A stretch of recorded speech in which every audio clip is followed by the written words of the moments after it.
September in 1948 in Roaring Springs, Pennsylvania. Not many people know this, but the Vietnam War conflict started around that time.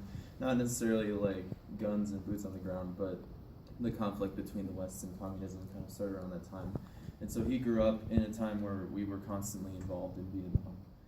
And so you can kind of, post World War II, war is glorious, war is patriotic, and there's all these good things attached to war. And so when Earhart graduated high school, he immediately went and enlisted in the Marines. He was a Marine for about 3 years, 13 months of which was in Vietnam.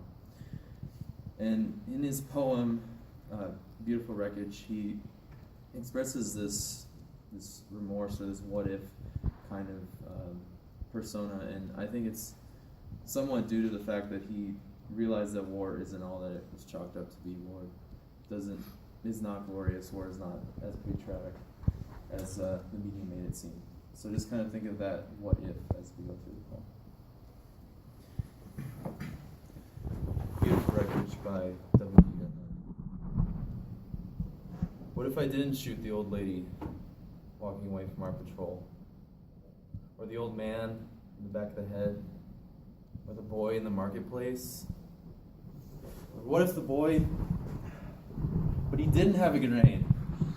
Or the woman in Hugh didn't lie in a mortar pit in the rain with 7 Marines just for food? Gaffney didn't get hit in the knee. Ames didn't die in a river. Ski didn't die in a medevac chopper between Con Thien and Da Nang. In Vietnamese, Con Thien means place of angels. What if it really was? Instead of the place of rotting sandbags, incoming heavy artillery, rats and mud. What if the angels were Ames and Ski, or the lady, the man, or the boy, and they lifted Gaffney out of the mortar pit and healed his shattered knee? What if none of it happened the way I said? Would it all be a lie? Would the wreckage suddenly become beautiful? Would the dead rise up and walk? So in the poem, I think he takes on this remorseful, this what if, and half of the stanzas start with what if. And I don't think he's asking what if as a,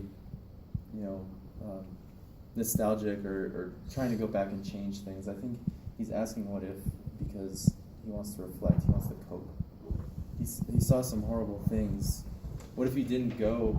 Would those same people be dead? Would his squad mates still have gone? Would they have died? And so he's just reflecting on the experience that he had and trying to cope.